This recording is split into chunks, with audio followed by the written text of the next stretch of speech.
அனைவருக்கும் வணக்கம். ஆசிரியர் பொது மாறுதல் கலந்தாய்வுக்கு ஆசிரியர்கள் தங்களுடைய இண்டிவிஜுவல் யூசர் ஐடி அண்ட் பாஸ்வேர்டை பயன்படுத்தி எம்இஸ் தளத்தில் விண்ணப்பிக்கிறது எப்படி அப்படின்ற பத்தி தான் இந்த வீடியோவில் பார்க்க போறோம். மற்றும் அப்ரூவல் மற்றும் பிரிண்ட் எடுப்பது தொடர்பான சந்தேகங்களுக்கு இந்த வீடியோ முழுவதையும் காணவும். ஃபர்ஸ்ட் எப்படி அப்ளை பண்றது அப்படின்ற பத்தி பார்க்கலாம். அதுக்கு உங்க மொபைல் அல்லது லேப்டாப்ல இருக்கக்கூடிய ப்ரௌசரை ஓபன் பண்ணிட்டு எம்இஸ் லாகின் பேஜ் வந்துக்கோங்க. அங்க யூசர் நேம் அண்ட் பாஸ்வேர்டு அப்படின்ற இடத்துல ஒவ்வொரு ஆசிரியரும் தங்களுக்கு வழங்கப்பட்டுள்ள இண்டிவிஜுவல் யூசர் ஐடி அண்ட் பாஸ்வேர்டை என்டர் பண்ணிட்டு லாகின் பண்ணிக்கோங்க. லாகின் பண்ணிட்டீங்கன்னா நமக்கான ஹோம் பேஜ் வந்து ஓப்பன் ஆயிரும். அங்க மூணாவதா அட்மின் அப்படின்னு சொல்லி ஒரு ஆப்ஷன் கொடுத்துருப்பாங்க. அதை கிளிக் பண்ணிக்கோங்க. அதை கிளிக் பண்ணீங்கன்னா டிரான்ஸ்ஃபர் அப்ளிகேஷன் ஃபார்ம் அப்படின்னு சொல்லி கொடுத்துட்டு கீழே டிரான்ஸ்ஃபர் அப்ளிகேஷன் ஃபார்ம் அப்படின்னு சொல்லி ஒன்று கொடுத்துருப்பாங்க. அந்த ஆப்ஷனை கிளிக் பண்ணிக்கோங்க. அதை கிளிக் பண்ணிட்டீங்கன்னா நெக்ஸ்ட் டிரான்ஸ்ஃபருக்கு அப்ளை பண்ணக்கூடிய பேஜ் வந்து உங்களுக்கு ஓப்பன் ஆகும். அதில் கலந்தாய்வு அப்படின்னு கொடுத்துட்டு தாங்கள் கலந்து கொள்ள இருக்கும் கலந்தாய்வுகளை தேர்வு செய்யவும் கொடுத்துருப்பாங்க. ஸோ அந்த செலக்ட் கவுன்சிலிங் பக்கத்தில் இருக்கக்கூடிய டவுன் ஆரோவை கிளிக் பண்ணீங்கன்னா உங்களுக்கு பிடி கவுன்சிலிங், அதாவது நான் பிடி அப்படின்றனால எனக்கு 4 ஆப்ஷன்ஸ் கொடுத்துருக்காங்க. இது உங்களுடைய செகண்ட் கிரேடா இருந்தீங்கன்னா அதுக்கு ஏற்ற மாதிரி கொடுத்துருப்பாங்க. வித்தின் பிளாக் அப்படின்னு சொன்னால் நீங்கள் பணிபுரியக்கூடிய ஒன்றியத்துக்குள்ளேயே நீங்கள் வந்து பார்த்தீங்கன்னா பணிமாறுதல் செல்ல விரும்புனீங்கன்னா அதை செலக்ட் பண்ணிக்கோங்க. வித்தின் ஸ்டேட்னா ஓவரால் டிஸ்ட்ரிக்ட் தமிழ்நாட்டில் இருக்கக்கூடிய அனைத்து மாவட்டங்களும் district to district. Within educational district அப்படின்னு சொன்னா நீங்க என்னன்னு கேட்டீங்கன்னா 3 ஒன்றியங்களை சேர்த்து வந்து பாத்தீங்கன்னா எஜுகேஷன் டிஸ்ட்ரிக்டா வச்சிருப்பாங்க.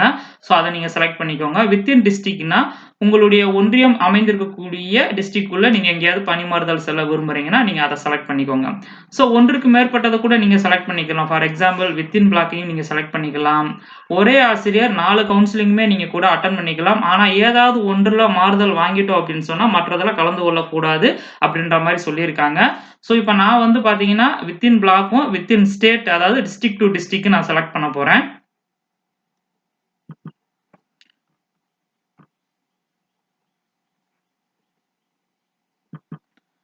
ஸோ நான் 2 செலக்ட் பண்ணிட்டேன்.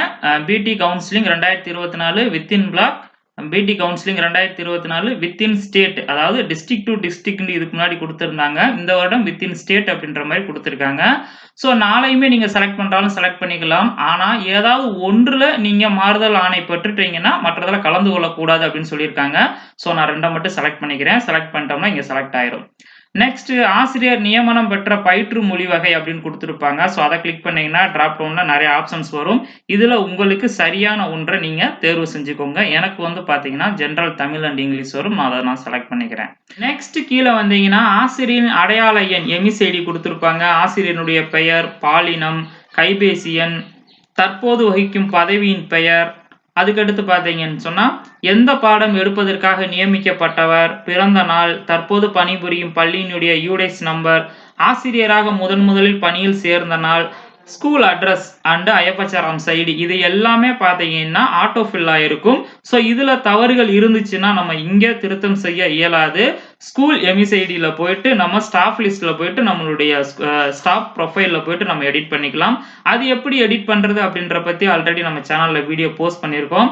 நெக்ஸ்ட் கீழே ஸ்க்ரோல் பண்ணி வந்தீங்கன்னா டிடிஓ கோட் அப்படின்னு சொல்லி கேட்டிருப்பாங்க.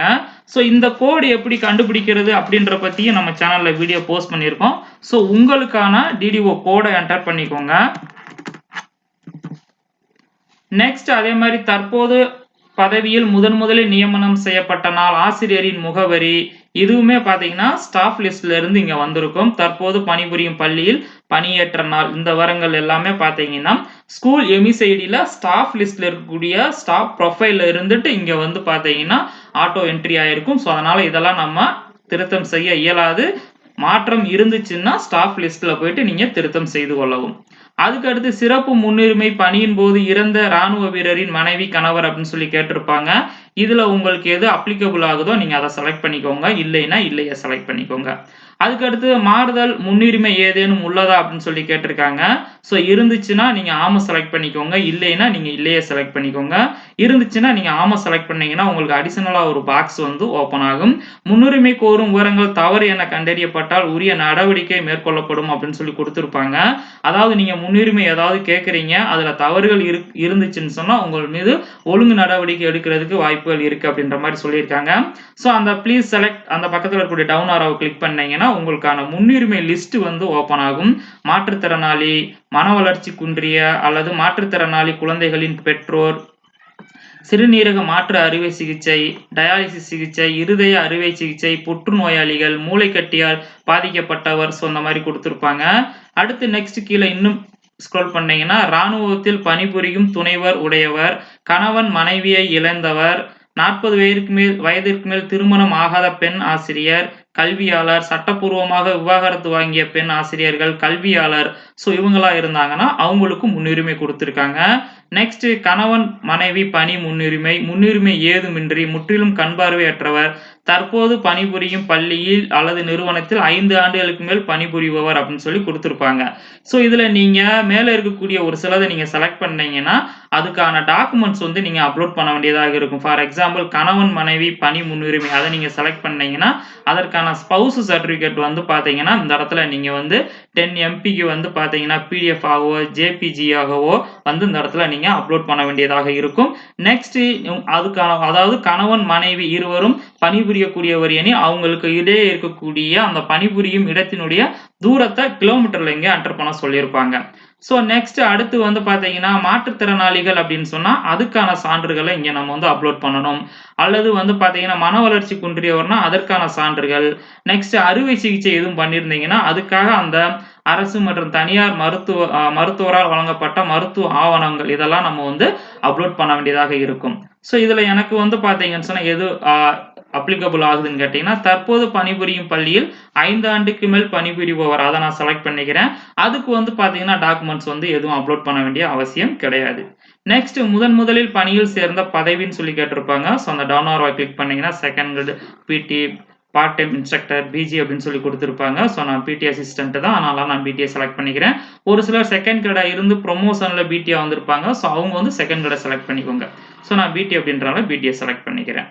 இப்பள்ளிக்கு மாறுதல் பெற்ற வகை தற்போது பணிபுரியும் பள்ளிக்கு நீங்க எப்படி வந்தீங்க அப்படின்னு சொல்லி கேட்டிருப்பாங்க. விருப்பம் மாறுதலா, மனமுத்தம் மாறுதலா, நேரடி நியமனமா, பதவி உயர்வா, நிர்வாக மாறுதலா, அழகு மாறுதலா, பணி நிரவலா அப்படின்னு சொல்லி கேட்டிருப்பாங்க. ஸோ நான் வந்து பணி நிரவல், அதனால நான் அதை செலக்ட் பண்ணிக்கிறேன். ஸோ நெக்ஸ்ட் ஒன்ஸ் நீங்க வந்து பாத்தீங்கன்னா குறிப்பு அப்படின்னு சொல்லி கொடுத்திருப்பாங்க. முழுவதும் நிரப்பப்பட்ட விண்ணப்பத்தினை நகல் எடுத்து கையொப்பமிட்டு தங்கள் வட்டார கல்வி அலுவலரினுடைய முதல் கட்ட ஒப்புதலுக்காக ஒப்படைக்க வேண்டும் அப்படின்னு சொல்லி கொடுத்திருக்காங்க. போன வருடம்லாம் பாத்தீங்கன்னு சொன்னா நம்ம அப்ளை பண்ண உடனே இந்த அப்ளிகேஷன்ஸ் வந்து ஸ்கூல் MSIDக்கு ஸ்கூல் லாகின்குள்ள போயிடும். கெச்சம்ஸ் வந்து பாத்தீங்கன்னா வெரிஃபை பண்ணி அதுக்கப்புறமா கெச்சம் சைன் பண்ணி தான் BOஸ்ட கொடுத்துட்டு இருந்தாரு. இந்த வருடம் பாத்தீங்கன்னு சொன்னா புதிதாக டைரக்டாவே வந்து பாத்தீங்கன்னு சொன்னா வட்டார கல்வி அலுவலர்கிட்டே கொடுக்க சொல்லியிருக்காங்க. அவருடைய லாகினுக்கு போயிடும். ஸோ அதனால நீங்க ஸ்கூல் லாகின் ஓபன் பண்ணீங்கன்னா உங்களுக்கு இந்த மாதிரி நோ ரெக்கார்ட் ஃபவுண்ட் அப்படின்னு சொல்லி தான் வரும். ஸோ இது வரைக்கும் வந்து பாத்தீங்கன்னா ஸ்கூல் லாகினுக்குள்ள கெச்சம் வெரிஃபை பண்ணக்கூடிய ஆப்ஷன்ஸ் கொடுக்கல, இனிமேல் கொடுக்கலாம். அல்லது வந்து பாத்தீங்கன்னா டைரக்டாவே வந்து பாத்தீங்கன்னா BO லாகினுக்கு அனுப்புறதா இந்த வருஷம் சொல்லியிருக்காங்க. ஸோ நம்ம பிரிண்ட் எடுத்து என்ன பண்ணணும் அப்படின்னு கேட்டீங்கன்னா BOஸ்ட தான் கொடுக்குற மாதிரியா கொடுத்துருக்காங்க. ஸோ இதெல்லாம் ஒன்ஸ் நீங்க செக் பண்ணிக்கோங்க. சப்மிட் பண்றதுக்கு முன்னாடி ஒன்ஸ் நீங்க செக் பண்ணிக்கோங்க. நெக்ஸ்ட் சப்மிட்டை கிளிக் பண்ணிக்கோங்க. உங்களுக்கு கன்ஃபர்மேஷன் மெசேஜ் ஒன்று வரும். ஸோ குறிப்பிடப்பட்டுள்ள விவரங்கள் எல்லாம் உண்மை அப்படின்னு சொல்லி உறுதி கூறுகிறேன் அப்படின்னு சொல்லி கொடுத்துருப்பாங்க. ஒன்ஸ் நீங்க சப்மிட் பண்ணிட்டீங்கன்னா சேஞ்ச் பண்ண முடியாது அப்படின்ற மாதிரியும் கொடுத்துருப்பாங்க. ஸோ ஓகே எஸ் கொடுத்துருங்க. எஸ் கொடுத்துட்டீங்கன்னா